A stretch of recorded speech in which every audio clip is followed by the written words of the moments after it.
ಮಹಾನಗರ ಪಾಲಿಕೆ ಚುನಾವಣೆ ನಡೆಸುವಂತೆ ಪಟ್ಟು ಹಿಡಿದಿದ್ದಾರೆ. ಸರ್ಕಾರದ ವಿರುದ್ಧ ಸಿಡಿದೆದ್ದಿದ್ದಾರೆ ರಾಷ್ಟ್ರ ಭಕ್ತರ ಬಳಗ.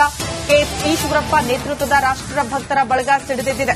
ಸಮಸ್ಯೆಗಳಿಗೆ ಒತ್ತು ನೀಡಿಲ್ಲ ಮಹಾನಗರ ಪಾಲಿಕೆ. ಹೆಚ್ಚಾಗ್ತಾ ಇದೆ ಪಾಲಿಕೆ ಚುನಾವಣೆಯ ಕೂಗು. ಕೂಡಲೇ ಚುನಾವಣೆ ನಡೆಸಬೇಕು ಅಂತ ಸರ್ಕಾರಕ್ಕೆ ಆಗ್ರಹಿಸಿದ್ದಾರೆ. ಕೆಎಸ್ ಈಶ್ವರಪ್ಪ ನೇತೃತ್ವದ ರಾಷ್ಟ್ರ ಭಕ್ತರ ಬಳಗ ಸಮಸ್ಯೆಗಳಿಗೆ ಒತ್ತು ನೀಡುವುದಕ್ಕಾಗ್ತಾ ಇಲ್ಲ. ಹಾಗಾಗಿ ಈ ಕೂಡಲೇ ಚುನಾವಣೆ ಆಗಬೇಕು ಅನ್ನುವಂತಹ ಕೂಗು ಹೆಚ್ಚಾಗ್ತಾ ಇದೆ. ಒತ್ತಡ ಜಾಸ್ತಿ ಆಗ್ತಾ ಇದೆ. ನಿರೀಕ್ಷೆಯಲ್ಲಿ ಇಲ್ಲ. ಮೊನ್ನೆ ಜಮೀರ್ ಅಹಮದ್ ಅವರು ಶಿವಮೊಗ್ಗಕ್ಕೆ ಬಂದು ನಾನು ನೆಕ್ಸ್ಟ್ ಕ್ಯಾಬಿನೆಟ್ ಅಲ್ಲಿ 12 ಕೋಟಿ ರೂಪಾಯಿ ಹಣ ಬಿಡುಗಡೆ ಮಾಡುತ್ತೀನಿ ಅಂತ ಹೇಳಿ ಸಾಕಷ್ಟು ದಿನ ಆಯಿತು. 12 ಕೋಟಿ ರೂಪಾಯಿ ರಾಜ್ಯ ಸರ್ಕಾರದಿಂದ ಕೊಡಕ್ಕಾಗಲಿಲ್ಲ ಅಂತಂದ್ರೆ ಇನ್ನು ಶಿವಮೊಗ್ಗ ಮಹಾನಗರ ಪಾಲಿಕೆಗೆ ಎಷ್ಟು ಬೇಕಾದ್ರೂ ನಾನು ಹಣ ಕಳಿಸ್ತೀನಿ ಅಂತ ಮಾನ್ಯ ಉಪಲೋಕಾಯುಕ್ತರ ಧೈರ್ಯ ಮೆಚ್ಚಬೇಕು. ರಾಜ್ಯ ಸರ್ಕಾರದಿಂದ ಯಾವ ನಿರೀಕ್ಷೆನೂ ಶಿವಮೊಗ್ಗ ಮಹಾನಗರ ಜನ ನಾವು ನಿರೀಕ್ಷೆಯಲ್ಲಿ ಇಲ್ಲ. ನಾನು ಅದಕ್ಕೋಸ್ಕರ ತಕ್ಷಣ ಒತ್ತಾಯ ಮಾಡ್ತೇನೆ. ನಿನ್ನೆ ಚುನಾವಣೆಯ ಅಧಿಕಾರಿಗಳು ಸ್ಪಷ್ಟವಾಗಿ ಹೇಳಿದ್ದಾರೆ, ನಾವು 7 ಮಹಾನಗರ ಪಾಲಿಕೆ ಚುನಾವಣೆ ನಡೆಸ್ತೇವೆ, ವೋಟರ್ ಲಿಸ್ಟ್ ಕೂಡ ರೆಡಿ ಇದೆ ಅನ್ನೋಂಥ ಅಂಶ ಅವರು ಹೇಳಿದ್ದಾರೆ. ರಾಜ್ಯ ಸರ್ಕಾರ ಮೀಸಲಾತಿಯನ್ನು ಘೋಷಣೆ ಮಾಡಿದ್ರೆ ಸರಿ, ಇಲ್ಲ ಅಂತಂದ್ರೆ ಕೋರ್ಟಿನ ಮೊರೆ ಹೋಗಬೇಕಾಗತ್ತೆ, ಕೋರ್ಟಿನ ಅನುಮತಿ ಪಡೆದು ನಾವು ಚುನಾವಣೆ ನಡೆಸಬೇಕಾಗತ್ತೆ ಅಂತ ಎಚ್ಚರಿಕೆಯನ್ನು ಕೂಡ ಮಹಾನಗರ ಪಾಲಿಕೆ ಚುನಾವಣೆ ನಡೆಸುವಂತೆ ಪಟ್ಟು ಹಿಡಿದಿದ್ದಾರೆ. ಸರ್ಕಾರದ ವಿರುದ್ಧ ಸಿಡಿದೆದ್ದಿದ್ದಾರೆ ರಾಷ್ಟ್ರ ಭಕ್ತರ ಬಳಗ. ಕೆಎಸ್ ಈಶ್ವರಪ್ಪ ನೇತೃತ್ವದ ರಾಷ್ಟ್ರ ಭಕ್ತರ ಬಳಗ ಸಿಡಿದೆದ್ದಿದೆ. ಸಮಸ್ಯೆಗಳಿಗೆ ಒತ್ತು ನೀಡಿಲ್ಲ ಮಹಾನಗರ ಪಾಲಿಕೆ. ಹೆಚ್ಚಾಗ್ತಾ ಇದೆ ಪಾಲಿಕೆ ಚುನಾವಣೆಯ ಕೂಗು. ಕೂಡಲೇ ಚುನಾವಣೆ ನಡೆಸಬೇಕು ಅಂತ ಸರ್ಕಾರಕ್ಕೆ ಆಗ್ರಹಿಸಿದ್ದಾರೆ. ಕೆಎಸ್ ಈಶ್ವರಪ್ಪ ನೇತೃತ್ವದ ರಾಷ್ಟ್ರ ಭಕ್ತರ ಬಳಗ ಸಮಸ್ಯೆಗಳಿಗೆ ಒತ್ತು ನೀಡುವುದಕ್ಕಾಗ್ತಾ ಇಲ್ಲ. ಹಾಗಾಗಿ ಈ ಕೂಡಲೇ ಚುನಾವಣೆ ಆಗಬೇಕು ಅನ್ನುವಂತಹ ಕೂಗು ಹೆಚ್ಚಾಗ್ತಾ ಇದೆ. ಒತ್ತಡ ಜಾಸ್ತಿ ಆಗ್ತಾ ಇದೆ. ನಿರೀಕ್ಷೆಯಲ್ಲಿ ಇಲ್ಲ. ಮೊನ್ನೆ ಜಮೀರ್ ಅಹಮದ್ ಅವರು ಶಿವಮೊಗ್ಗಕ್ಕೆ ಬಂದು ನಾನು ನೆಕ್ಸ್ಟ್ ಕ್ಯಾಬಿನೆಟ್ ಅಲ್ಲಿ 12 ಕೋಟಿ ರೂಪಾಯಿ ಹಣ ಬಿಡುಗಡೆ ಮಾಡುತ್ತೀನಿ ಅಂತ ಹೇಳಿ ಸಾಕಷ್ಟು ದಿನ ಆಯಿತು. 12 ಕೋಟಿ ರೂಪಾಯಿ ರಾಜ್ಯ ಸರ್ಕಾರದಿಂದ ಕೊಡಕ್ಕಾಗಲಿಲ್ಲ ಅಂತಂದ್ರೆ ಇನ್ನು ಶಿವಮೊಗ್ಗ ಮಹಾನಗರ ಪಾಲಿಕೆಗೆ ಎಷ್ಟು ಬೇಕಾದ್ರೂ ನಾನು ಹಣ ಕಳಿಸ್ತೀನಿ ಅಂತ ಮಾನ್ಯ ಉಪಲೋಕಾಯುಕ್ತರ ಧೈರ್ಯ ಮೆಚ್ಚಬೇಕು. ರಾಜ್ಯ ಸರ್ಕಾರದಿಂದ ಯಾವ ನಿರೀಕ್ಷೆನೂ ಶಿವಮೊಗ್ಗ ಮಹಾನಗರ ಜನ ನಾವು ನಿರೀಕ್ಷೆಯಲ್ಲಿ ಇಲ್ಲ. ನಾನು ಅದಕ್ಕೋಸ್ಕರ ತಕ್ಷಣ ಒತ್ತಾಯ ಮಾಡ್ತೇನೆ. ನಿನ್ನೆ ಚುನಾವಣೆಯ ಅಧಿಕಾರಿಗಳು ಸ್ಪಷ್ಟವಾಗಿ ಹೇಳಿದ್ದಾರೆ, ನಾವು 7 ಮಹಾನಗರ ಪಾಲಿಕೆ ಚುನಾವಣೆ ನಡೆಸ್ತೇವೆ, ವೋಟರ್ ಲಿಸ್ಟ್ ಕೂಡ ರೆಡಿ ಇದೆ ಅನ್ನೋಂಥ ಅಂಶ ಅವರು ಹೇಳಿದ್ದಾರೆ. ರಾಜ್ಯ ಸರ್ಕಾರ ಮೀಸಲಾತಿಯನ್ನು ಘೋಷಣೆ ಮಾಡಿದ್ರೆ ಸರಿ, ಇಲ್ಲ ಅಂತಂದ್ರೆ ಕೋರ್ಟಿನ ಮೊರೆ ಹೋಗಬೇಕಾಗತ್ತೆ, ಕೋರ್ಟಿನ ಅನುಮತಿ ಪಡೆದು ನಾವು ಚುನಾವಣೆ ನಡೆಸಬೇಕಾಗತ್ತೆ ಅಂತ ಎಚ್ಚರಿಕೆಯನ್ನು ಕೂಡ ಮಹಾನಗರ ಪಾಲಿಕೆ ಚುನಾವಣೆ ನಡೆಸುವಂತೆ ಪಟ್ಟು ಹಿಡಿದಿದ್ದಾರೆ. ಸರ್ಕಾರದ ವಿರುದ್ಧ ಸಿಡಿದೆದ್ದಿದ್ದಾರೆ ರಾಷ್ಟ್ರ ಭಕ್ತರ ಬಳಗ. ಕೆಎಸ್ ಈಶ್ವರಪ್ಪ ನೇತೃತ್ವದ ರಾಷ್ಟ್ರ ಭಕ್ತರ ಬಳಗ ಸಿಡಿದೆದ್ದಿದೆ. ಸಮಸ್ಯೆಗಳಿಗೆ ಒತ್ತು ನೀಡಿಲ್ಲ ಮಹಾನಗರ ಪಾಲಿಕೆ. ಹೆಚ್ಚಾಗ್ತಾ ಇದೆ ಪಾಲಿಕೆ ಚುನಾವಣೆಯ ಕೂಗು. ಕೂಡಲೇ ಚುನಾವಣೆ ನಡೆಸಬೇಕು ಅಂತ ಸರ್ಕಾರಕ್ಕೆ ಆಗ್ರಹಿಸಿದ್ದಾರೆ. ಕೆಎಸ್ ಈಶ್ವರಪ್ಪ ನೇತೃತ್ವದ ರಾಷ್ಟ್ರ ಭಕ್ತರ ಬಳಗ ಸಮಸ್ಯೆಗಳಿಗೆ ಒತ್ತು ನೀಡುವುದಕ್ಕಾಗ್ತಾ ಇಲ್ಲ. ಹಾಗಾಗಿ ಈ ಕೂಡಲೇ ಚುನಾವಣೆ ಆಗಬೇಕು ಅನ್ನುವಂತಹ ಕೂಗು ಹೆಚ್ಚಾಗ್ತಾ ಇದೆ. ಒತ್ತಡ ಜಾಸ್ತಿ ಆಗ್ತಾ ಇದೆ. ನಿರೀಕ್ಷೆಯಲ್ಲಿ ಇಲ್ಲ. ಮೊನ್ನೆ ಜಮೀರ್ ಅಹಮದ್ ಅವರು ಶಿವಮೊಗ್ಗಕ್ಕೆ ಬಂದು ನಾನು ನೆಕ್ಸ್ಟ್ ಕ್ಯಾಬಿನೆಟ್ ಅಲ್ಲಿ 12 ಕೋಟಿ ರೂಪಾಯಿ ಹಣ ಬಿಡುಗಡೆ ಮಾಡುತ್ತೀನಿ ಅಂತ ಹೇಳಿ ಸಾಕಷ್ಟು ದಿನ ಆಯಿತು.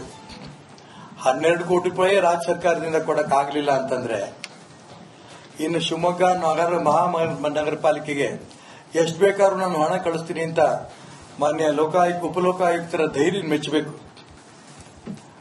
ರಾಜ್ಯ ಸರ್ಕಾರದಿಂದ ಯಾವ ನಿರೀಕ್ಷೆನೂ ಶಿವಮೊಗ್ಗ ಮಹಾನಗರ ಜನ ನಾವು ನಿರೀಕ್ಷೆಯಲ್ಲಿ ಇಲ್ಲ.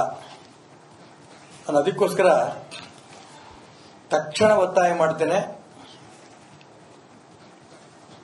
ನಿನ್ನೆ ಚುನಾವಣೆಯ ಅಧಿಕಾರಿಗಳು ಸ್ಪಷ್ಟವಾಗಿ ಹೇಳಿದ್ದಾರೆ, ನಾವು 7 ಮಹಾನಗರ ಪಾಲಿಕೆ ಚುನಾವಣೆ ನಡೆಸ್ತೇವೆ, ವೋಟರ್ ಲಿಸ್ಟ್ ಕೂಡ ರೆಡಿ ಇದೆ ಅನ್ನೋಂಥ ಅಂಶ ಅವರು ಹೇಳಿದ್ದಾರೆ.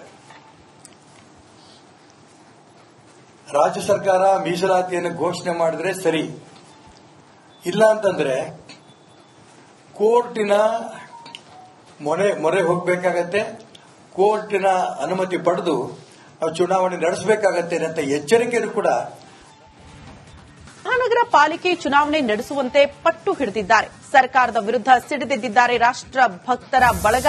ಕೆಎಸ್ ಈಶ್ವರಪ್ಪ ನೇತೃತ್ವದ ರಾಷ್ಟ್ರ ಭಕ್ತರ ಬಳಗ ಸಿಡಿದೆದ್ದಿದೆ.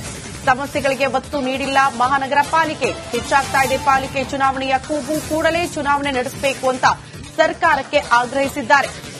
ಕೆಎಸ್ ಈಶ್ವರಪ್ಪ ನೇತೃತ್ವದ ರಾಷ್ಟ್ರ ಭಕ್ತರ ಬಳಗ ಸಮಸ್ಯೆಗಳಿಗೆ ಒತ್ತು ನೀಡುವುದಕ್ಕಾಗ್ತಾ ಇಲ್ಲ, ಹಾಗಾಗಿ ಈ ಕೂಡಲೇ ಚುನಾವಣೆ ಆಗಬೇಕು ಅನ್ನುವಂತಹ ಕೂಗು ಹೆಚ್ಚಾಗ್ತಾ ಇದೆ, ಒತ್ತಡ ಜಾಸ್ತಿ ಆಗ್ತಾ ಇದೆ. ನಿರೀಕ್ಷೆಯಲ್ಲಿ ಇಲ್ಲ.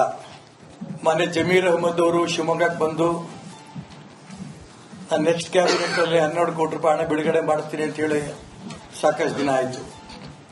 12 ಕೋಟಿ ರೂಪಾಯಿ ರಾಜ್ಯ ಸರ್ಕಾರದಿಂದ ಕೊಡಕ್ಕಾಗಲಿಲ್ಲ ಅಂತಂದ್ರೆ ಇನ್ನು ಶಿವಮೊಗ್ಗ ಮಹಾನಗರ ಪಾಲಿಕೆಗೆ ಎಷ್ಟು ಬೇಕಾದ್ರೂ ನಾನು ಹಣ ಕಳಿಸ್ತೀನಿ ಅಂತ ಮಾನ್ಯ ಉಪಲೋಕಾಯುಕ್ತರ ಧೈರ್ಯ ಮೆಚ್ಚಬೇಕು. ರಾಜ್ಯ ಸರ್ಕಾರದಿಂದ ಯಾವ ನಿರೀಕ್ಷೆನೂ ಶಿವಮೊಗ್ಗ ಮಹಾನಗರ ಜನ ನಾವು ನಿರೀಕ್ಷೆಯಲ್ಲಿ ಇಲ್ಲ. ನಾನು ಅದಕ್ಕೋಸ್ಕರ ತಕ್ಷಣ ಒತ್ತಾಯ ಮಾಡ್ತೇನೆ.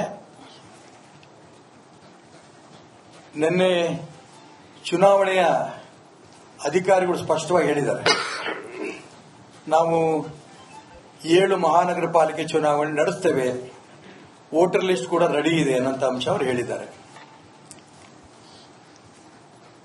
ರಾಜ್ಯ ಸರ್ಕಾರ ಮೀಸಲಾತಿಯನ್ನು ಘೋಷಣೆ ಮಾಡಿದ್ರೆ ಸರಿ, ಇಲ್ಲ ಅಂತಂದ್ರೆ ಕೋರ್ಟಿನ ಮೊರೆ ಹೋಗಬೇಕಾಗತ್ತೆ, ಕೋರ್ಟಿನ ಅನುಮತಿ ಪಡೆದು ನಾವು ಚುನಾವಣೆ ನಡೆಸಬೇಕಾಗತ್ತೆ ಅಂತ ಎಚ್ಚರಿಕೆಯನ್ನು ಕೂಡ ಮಹಾನಗರ ಪಾಲಿಕೆ ಚುನಾವಣೆ ನಡೆಸುವಂತೆ ಪಟ್ಟು ಹಿಡಿದಿದ್ದಾರೆ. ಸರ್ಕಾರದ ವಿರುದ್ಧ ಸಿಡಿದೆದ್ದಿದ್ದಾರೆ ರಾಷ್ಟ್ರ ಭಕ್ತರ ಬಳಗ.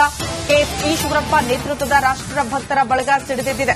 ಸಮಸ್ಯೆಗಳಿಗೆ ಒತ್ತು ನೀಡಿಲ್ಲ ಮಹಾನಗರ ಪಾಲಿಕೆ. ಹೆಚ್ಚಾಗ್ತಾ ಇದೆ ಪಾಲಿಕೆ ಚುನಾವಣೆಯ ಕೂಗು. ಕೂಡಲೇ ಚುನಾವಣೆ ನಡೆಸಬೇಕು ಅಂತ ಸರ್ಕಾರಕ್ಕೆ ಆಗ್ರಹಿಸಿದ್ದಾರೆ. ಕೆಎಸ್ ಈಶ್ವರಪ್ಪ ನೇತೃತ್ವದ ರಾಷ್ಟ್ರ ಭಕ್ತರ ಬಳಗ ಸಮಸ್ಯೆಗಳಿಗೆ ಒತ್ತು ನೀಡುವುದಕ್ಕಾಗ್ತಾ ಇಲ್ಲ, ಹಾಗಾಗಿ ಈ ಕೂಡಲೇ ಚುನಾವಣೆ ಆಗಬೇಕು ಅನ್ನುವಂತಹ ಕೂಗು ಹೆಚ್ಚಾಗ್ತಾ ಇದೆ, ಒತ್ತಡ ಜಾಸ್ತಿ ಆಗ್ತಾ ಇದೆ. ನಿರೀಕ್ಷೆಯಲ್ಲಿ ಇಲ್ಲ. ಮೊನ್ನೆ ಜಮೀರ್ ಅಹಮದ್ ಅವರು ಶಿವಮೊಗ್ಗಕ್ಕೆ ಬಂದು ನಾನು ನೆಕ್ಸ್ಟ್ ಕ್ಯಾಬಿನೆಟ್ ಅಲ್ಲಿ 12 ಕೋಟಿ ರೂಪಾಯಿ ಹಣ ಬಿಡುಗಡೆ ಮಾಡ್ತೀನಿ ಅಂತ ಹೇಳಿ ಸಾಕಷ್ಟು ದಿನ ಆಯಿತು. 12 ಕೋಟಿ ರೂಪಾಯಿ ರಾಜ್ಯ ಸರ್ಕಾರದಿಂದ ಕೊಡಕ್ಕಾಗಲಿಲ್ಲ ಅಂತಂದ್ರೆ ಇನ್ನು ಶಿವಮೊಗ್ಗ ಮಹಾನಗರ ಪಾಲಿಕೆಗೆ ಎಷ್ಟು ಬೇಕಾದ್ರೂ ನಾನು ಹಣ ಕಳಿಸ್ತೀನಿ ಅಂತ ಮಾನ್ಯ ಉಪಲೋಕಾಯುಕ್ತರ ಧೈರ್ಯ ಮೆಚ್ಚಬೇಕು. ರಾಜ್ಯ ಸರ್ಕಾರದಿಂದ ಯಾವ ನಿರೀಕ್ಷೆನೂ ಶಿವಮೊಗ್ಗ ಮಹಾನಗರ ಜನ ನಾವು ನಿರೀಕ್ಷೆಯಲ್ಲಿ ಇಲ್ಲ. ನಾನು ಅದಕ್ಕೋಸ್ಕರ ತಕ್ಷಣ ಒತ್ತಾಯ ಮಾಡ್ತೇನೆ.